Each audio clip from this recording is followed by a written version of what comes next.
Life horoscope spiritual நேயர்கள் அனைவருக்கும் வணக்கம். இன்னைக்கு ரொம்ப ஒரு இன்ட்ரெஸ்டிங்கான டாபிக் பார்க்கலாம் அப்படின்னு நினைக்கிறேன். ஏன்னா பொதுவாக ஜாதகம் அப்படிங்கிற விஷயத்த எல்லா விஷயத்துக்கும் ஆஸ்பெக்டில் பார்க்காதவங்க கூட எப்போ வருவாங்க அப்படின்னா இந்த திருமணம் அப்படிங்கிற விஷயத்துக்கு தூக்கிட்டு வரக்கூடிய விஷயங்களை பார்க்குறோம். அதுவும் இன்னைக்கெல்லாம் வந்து பார்த்தீங்க அப்படின்னா ஜென்சி கிட்ஸு, அதுக்கப்புறம் வந்து பார்த்தீங்கன்னா அந்த 2004க்கு மேலே பிறந்தவங்கலாம் கூட ஜாதகம் பார்த்து எங்களுக்குள்ள லவ் செட் ஆகுமான்னு சொல்லுங்கள், எங்களுடைய லைஃப் எப்படி இருக்க போகுதுன்னு சொல்லுங்கள் அப்படின்னு நிறைய கிளைம்ஸ் வரதை பார்க்க முடியுது. அப்போ எல்லாருக்குமே இந்த மேரேஜ் அப்படிங்கிற டேர்ம் இருக்கு இல்லையா, அது லைஃப்ல வந்து கமிட்மெண்ட் அப்படிங்கிற மாதிரியான ஒரு ஃபீல் வர ஆரம்பிச்சிருச்சு. அது சரியா இருக்குமா இருக்காதா, என் லைஃப்ல வந்து நான் சிங்கிளாவே இருந்துருவேனா இப்படிங்கிற மாதிரி நிறைய கேள்விகள் வருது. இதுல இன்னொன்று என்ன அப்படின்னா, இதே நேரத்தில் திருமணம் அப்படிங்கிற விஷயம் கசந்து போய் டிவோர்ஸ் மாதிரியான நிறைய ஆஸ்பெக்ட்ஸும் வருது. இது எதனால நடக்குது அப்படின்றத நம்ம புரிஞ்சுக்கணும் அப்படின்னா, ஒரு ஒரு ராசிக்காரங்களும் அவங்களுடைய லைஃப் பார்ட்னர் மேல என்ன மாதிரியான எக்ஸ்பெக்டேஷன்ஸ் வச்சிருக்கிறாங்க அப்படிங்கிறத நம்ம ரொம்பவுமே தெளிவா புரிஞ்சுக்க வேண்டிய தேவை இருக்கு அப்படின்னே சொல்லலாம். இதுல இன்னொரு விஷயம், திருமணம் பொருத்தம்லாம் பார்த்து தாங்க கல்யாணம் பண்ணி வச்சோம், ஆனாலும் இவங்க ரெண்டு பேத்துக்கு செட் ஆகலை அப்படிங்கிற மாதிரியான டேர்ம்ஸ் எல்லாம் வருதுல்ல, அது ஏன் அப்படின்னு பார்க்குறப்ப இன்னைக்கு சொசைட்டி அப்படிங்கிற விஷயம் ரொம்பவுமே மாறி இருக்கு. இப்போ இந்த மாதிரியான டேர்ம்ஸ் மாறுறப்ப ஐடியாலஜிஸ் மாறுது. அந்த ஐடியாலஜிஸ் பொறுத்து நம்ம என்ன பண்ண வேண்டியது இருக்கு அப்படின்னா, மேரேஜ் அப்படிங்கிற விஷயத்த யோசிச்சு தீர்மானிக்க வேண்டிய அவசியம் இருக்கு. அப்போ யார் யார் என்னென்ன மாதிரியான எக்ஸ்பெக்டேஷன்ஸ் வச்சிருக்காங்க லைஃப் பார்ட்னர் விஷயத்த அப்படிங்கிறதுல ஒரு ஜோடியாக் சைனோட நம்ம தெரிஞ்சுக்கிட்டோம் அப்படின்னு சொன்னா இதுதான் இவங்களோட எக்ஸ்பெக்டேஷன் அப்படிங்கிறத நம்மளால புரிஞ்சுக்க முடியும். அதோடு சேர்ந்து நம்ம லைஃப் பார்ட்னர் சூஸ் பண்றப்ப லைஃப் ரொம்பவுமே பீஸ்ஃபுல்லா போகுது. அது மாதிரியான ஒரு இன்ட்ரெஸ்டிங்கான சீரீஸை தான் நம்ம தொடர்ச்சியா பார்க்க போறோம். அதுல இன்னைக்கு நாம என்ன பார்க்க போறோம் அப்படின்னா, இந்த ஜோடியாக் சிம்பல்ல சேர்ந்தவங்க, இந்த ஜோடியாக் சைனை சேர்ந்தவங்க இப்படியான பார்ட்னரை தான் எதிர்பார்க்கிறாங்க அப்படிங்கிற ஒரு தெளிவான வரையறைக்கு வர போறோம். மேஷம் முதல் மீனம் வரை இருக்கக்கூடிய எல்லா ராசிக்காரங்களும் எப்படியான லைஃப் பார்ட்னர் எதிர்பார்க்கிறாங்க அப்படிங்கிற விஷயத்த ஆண் பெண் அப்படிங்கிற 2 கேட்டகரியா நம்ம பார்க்க போறோம். வாங்க பார்க்கலாம்.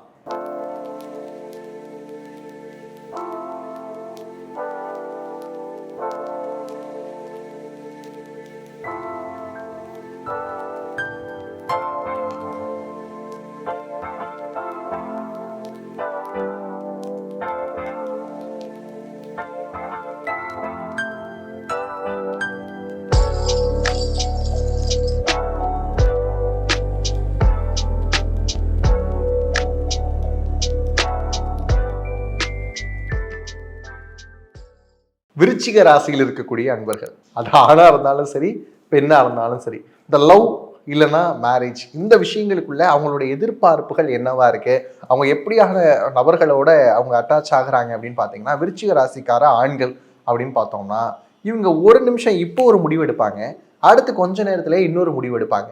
அப்போ அந்த முடிவுகளுக்கெல்லாம் பேலன்ஸ்டாக ஆகக்கூடிய ஒரு லவ்வரையோ லைஃப் பார்ட்னரையோ தான் எதிர்பார்க்குறாங்க. என்னங்க நீங்கள் நேற்று வேற மாதிரி பேசுறீங்க, இன்னைக்கு வேற மாதிரி பேசுறீங்க அப்படின்னு யாராவது கேட்டுட்டா போயிட்டு வாமா அப்படின்னு சொல்லி அனுப்பிச்சி விடுறது யாருடைய இயல்பு அப்படின்னு பார்த்தீங்கன்னா, விருச்சிக ராசி ஆண்களுடைய இயல்பு. ரொம்ப டீப் ரூட்டடாக லவ் பண்ணுவாங்களா அப்படின்னு கேட்டால் கொஞ்சம் கஷ்டம்தான். விருச்சிக ராசி ஆண்கள் தப்பாக எடுத்துக்கூடாது. நீங்கள் ரொம்ப டீப் ரூட்டடாக வந்து தேவதாஸ் ரேஞ்சுக்கெலாம் நீங்கள் யாரையும் காதலிக்க மாட்டீங்க. வந்தா மலை அப்படிங்கிற மாதிரியான விஷயம்தான். இன்னொன்று என்ன அப்படின்னு பார்த்தீங்கன்னா, இவங்க கொஞ்சம் வித்தியாசமான ஆட்கள். என்னன்னா, என்றைக்குமே தன்னுடைய நலம் அப்படிங்கிற விஷயத்த ரொம்ப ப்ரையாரிட்டி பண்ணக்கூடிய ஆட்கள் இவங்க.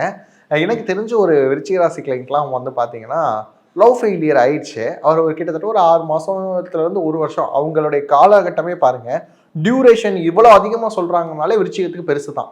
ஏன் அப்படின்னு பார்த்தீங்கன்னா, விருச்சிக ராசிக்காரங்க வந்து 1 வாரம் ஒருத்தவங்களோட குப்பை கொட்டுறதே ரொம்ப பெரிய விஷயம். ஏன்னா அவங்கக்கிட்ட இருக்கக்கூடிய குறைகளை எல்லாத்தையும் கண்டுபிடிச்சிருவாங்க. அதுக்கப்புறம் எப்படி அங்கே வந்து ஒட்டி இருக்க முடியும். அப்போ 1 வருஷம் வரைக்கும் ஒருத்தர் லவ் பண்ணிட்டாருங்க. ஆனால் அந்த பொண்ணு என்ன பண்ணிட்டாங்க அப்படின்னா, வேணாம் அப்படின்னு சொல்லிட்டாங்க. நேராக வந்தார், ஹோட்டல் போனார், தனக்கு பிடிச்ச எல்லா சாப்பாடையும் எடுத்து வச்சு சாப்பிட்டுட்டு அவ்வளோதான் முடிஞ்சு அப்படின்னு சொல்லிட்டு அடுத்த பொண்ணை நோக்கி போக ஆரம்பிச்சிட்டாரு.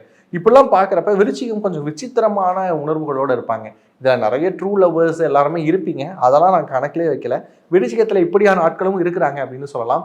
இன்னொன்று, விருச்சிக ராசிக்கு பொறுத்த அளவுக்கு எப்படி சொல்லலாம்னா, அந்த பிரேமம் படத்தில் வரக்கூடிய நிவின் பாலி மாதிரி அவங்க நினச்சது ஒன்றா இருக்கும், அதுக்கப்புறம் நினச்சது இன்னொன்றா இருக்கும், அதுக்கப்புறம் இன்னொன்று நினச்சதா ஒன்று இருக்கும், ஆனால் கிடைச்சது ஒன்றா இருக்கும் அப்படிங்கிற மாதிரி. நினச்சது கிடைக்காது, கிடைச்சது நிலைக்காது அப்படிங்கிற மாதிரியான அமைப்பு யாருக்கு இருக்கும் அப்படின்னு பார்த்தீங்கன்னா, இந்த விருச்சிக ராசிக்காரங்களுக்கு இருக்கும். ஆனால் இவங்க அதை பற்றி ரொம்ப பெருசாக ஒரி பண்ணக்கூடிய ஆட்களும் கிடையாது. கோ வித் த ஃப்ளோ அப்படின்னு போயிடுவாங்க. இந்த மாதிரி போகிறது தான் இவங்களுடைய இயல்பாகவும் இருக்கும். இன்னொன்று வந்து பார்த்தீங்கன்னா, அதே நேரத்தில் ரொம்ப அன்பு வச்சுட்டாங்க அப்படின்னா அதுலேருந்து ஹீல் ஆகிறதுக்கு டைம் எடுத்துக்கிறது, அதிகமாக எடுத்துக்கிறது யாருன்னு பார்த்தீங்கன்னாலும் விருச்சிக ராசிக்காரங்க தான். இவங்க எப்படின்னா, தாமரை இளநீர் மேல் இருக்கக்கூடிய தண்ணீர் மாதிரி தான் லவ் லைஃப்பை ஹேண்டில் பண்ணுவாங்க. ஆனால் மேரேஜ் லைஃப் அப்படின்னு வரப்ப மெழுகு மாதிரி உருகிடுவாங்க. இது ரெண்டுமே இவங்களுடைய குணமாக இருக்கும். லவ்ங்கிறது செட் ஆகுமா, லைஃப் வரைக்கும் வருமா அப்படிங்கிற ஒரு கன்ஃபியூஷனே இருக்கிறதுனால இவங்க அதுக்கு ரொம்ப பெரிய ப்ரையாரிட்டிஸ் அதுதான் உலகம்னு கொடுக்க மாட்டாங்க. ஆனால் கமிட்மெண்ட் அப்படிங்கிற மேரேஜ்குள்ளே வந்ததுக்கப்புறம் அது சரியாயிடக்கூடிய அமைப்பு யாருக்கு இருக்கும் அப்படின்னு பார்த்தீங்கன்னா விருச்சிக ராசிக்காரங்களுக்கு இருக்கும். ஆனால் விருச்சிக ராசிக்கார ஆண்களோட ஒரு பொண்ணு வந்து கரெக்டாக மெர்ஜாகி போகிறாங்க அப்படின்னா அவங்களுக்கு ஒரு கோயிலே கட்டலாம். ஏன்னா அந்த அளவுக்கான நிறைய விஷயங்களை அவங்க வந்து ஃபேஸ் பண்ணியிருப்பாங்க. அவங்கள புரிஞ்சுக்கிற அளவுக்கு பக்குவம் இருந்தது அப்படின்னு சொன்னால் உண்மையாலே எக்ஸலண்ட்டான விஷயம்தான். அதே மாதிரி தான் பெண்களுக்கு வருவோம். விருச்சிக ராசியில் இருக்கக்கூடிய பெண்கள் இருக்கிறாங்கன்னு வச்சுக்கோங்களேன், அவங்கள புரிஞ்சுக்கிறது அப்படிங்கிற விஷயம், அவங்களுடைய டாமினன்ஸை சகிச்சு போகக்கூடிய ஒரு விஷயம் இருக்கு இல்லையா? ஏன்னா நமக்கு வந்து மென் எப்பயுமே எப்படி ட்ரெயின் ஆகியிருக்கான் அப்படின்னா, அவன் வந்து டாமினேட்டடாகவே இந்த சொசைட்டியில் வந்துட்டான். அப்போ இப்போ இருக்கக்கூடிய இந்த ஜென்ரேஷன் தான் ஓரளவுக்கு அந்த சோ கால்டு மென் அப்படிங்கிற டேர்ம்ல இருந்து கொஞ்சம் கொஞ்சமாக இறங்கி வந்துட்டு இருக்கிறாங்க. ஆணும் பெண்ணும் சமம், நாமளும் இந்த வேலையை பார்க்கலாம் அப்படின்ற வேலைகளை எல்லாம் பகிர்ந்துக்கிறது இந்த ஜென்ரேஷனில் தான். அப்போ இப்போ இருக்கக்கூடிய இந்த ஆணுடைய மனப்பக்குவத்துக்கு விருச்சிக ராசிக்கார பெண்கள் இருக்கிறாங்க இல்லையா, அவங்க ஓரளவுக்கு செட் ஆவாங்க. விருச்சிக ராசி எப்பயுமே பெண்கள் எப்படி செயல்படுவாங்க அப்படின்னு கேட்டிங்கன்னா, நானும் சம்பாதிக்கிறேன், நீயும் சம்பாதிக்கிற, 2 பேரும் ஒர்க் வந்து என்ன பண்ணிக்கலாம், ஈக்குவலாக ஸ்ப்ளிட் அப் பண்ணிக்கலாம். நான் ஒரு நாள் சமைச்சா நீ ஒரு நாள் சமை. நான் மட்டும்தான் குழந்தைய பார்த்துக்கணுமா என்ன? ஏன் நான் உனக்கு அதில் ரெஸ்பான்சிபிலிட்டி இல்லையா? நான் மட்டும்தான் பேரண்ட்ஸ் டீச்சர் மீட்டிங் அட்டன் பண்ணணுமா? இந்த மாதிரியான விவாதங்கள் எல்லாம் யாருக்குள்ள அதிகமாக வரும் அப்படின்னு கேட்டிங்கன்னா, விருச்சிக ராசியில் இருக்கக்கூடிய பெண்கள் அதிகமாக வந்து ஈக்குவாலிட்டி பேசுவாங்க. அந்த ஈக்குவாலிட்டி பேசுறது தப்பு கிடையாது. ஆனால் அதுவே ஒரு கட்டம் தாண்டி போகிறப்ப எல்லா விஷயத்துலையும் ஈக்குவாலிட்டி எதிர்பார்க்கிறது அப்படிங்கிற விஷயத்தில் இவங்க உண்மையான அன்பை வந்து இழப்பதற்கான நிறைய வாய்ப்புகள் இருக்குது அப்படிங்கிறத சொல்கிறேன். இதில் இன்னொரு விஷயம் என்ன அப்படின்னு பார்க்குறப்ப, செவ்வாயினுடைய விஷயமும் இங்கே பயங்கரமாக ஆக்டிவேட் ஆகுறதுனால சட்டுன்ற வார்த்தைகளில் சில நேரங்களில் வந்து பேசிடுவாங்க. சுல்லுன்னு பேசுகிறாங்க அப்படின்னு சொல்லுவாங்கல்ல, அது மாதிரி யோசிக்காமல் பேசிட்டு அப்புறம் நாக்கு கடிக்கிறது யார் அப்படின்னு பார்த்தீங்கன்னா விருச்சிக ராசிக்கார பெண்கள் படக்குன்னு பேசிடுவாங்க. இதில் இன்னொன்று என்னென்ன ஹைலைட்னா, லவ்வருடைய ஹஸ்பண்ட் இல்லை லவ்வர் இவங்க 2 பேர்த்தில் அவங்களுடைய ஃபேமிலி சைடு இருக்குல்ல, அதை பற்றிலாம் கொஞ்சம் கம்மியாக குறைச்சி மதிப்பிடுறது யார் அப்படின்னு பார்த்தீங்கன்னா விருச்சிக ராசி சார்ந்திருக்கக்கூடிய பெண்கள். அந்த தவிர நீங்கள் செய்யாமல் இருந்தாலே வந்து லவ் லைஃபோ இல்லைன்னா மேரேஜ் லைஃபோ ரொம்ப சூப்பராக இருக்கும். நான் பார்த்த வரைக்கும் கிளைண்ட்ஸில் வந்து பார்க்குறப்ப விருச்சிக ராசியில் இருக்கக்கூடிய பெண்கள் எனக்கு லவ்வரே அமைய மாட்டேங்குது சார், எனக்கு நல்ல ஃப்ரெண்ட்ஷிப் கூட அமையலை அப்படின்னு சொல்லக்கூடிய ஆட்கள் அதிகம். ஏன் ஃப்ரெண்ட்ஷிப் அமையாதனா, நீங்கள் அவங்கள டாமினேட் பண்ணியிருப்பீங்க. டாமினேஷன் எங்கே இருக்கோ உங்கள் ஃப்ரெண்ட்ஷிப்புன்னு இல்லை, லவ்வும் இல்லை, மேரேஜும் இல்லை, இதெல்லாம் கொஞ்சம் காம்ப்ளிகேட்டடாக ஆகும். அந்த டாமினன்ஸுங்கிற நேச்சரை கொஞ்சம் நீங்கள் சிம்மம் மாதிரி குறைச்சிக்கிட்டீங்க அப்படின்னு சொன்னால் உங்களோட லவ் லைஃபும் மேரேஜ் லைஃபும் ரொம்ப எக்ஸலண்ட்டாக இருக்க போது. இந்த மாதிரியான கேரக்டரிஸ்டிக்ஸ் எல்லாமே உங்களுக்கு ஒரு பொதுவான விஷயந்தான், ஜென்ரலாக சொல்லக்கூடிய விஷயந்தான். உடனே வந்துட்டு நான் அப்படி இல்லை அப்படின்னு சொல்லிட்டுலாம் கமெண்ட் பாக்ஸில் வந்துடாதீங்க. ஒரு சில விஷயங்கள் உங்களுக்கு இன்பில்டாகவே சில விஷயங்களில் இருக்கும் அப்படிங்கிறத நம்ம இந்த வீடியோ மூலமாக சொல்கிறோம்.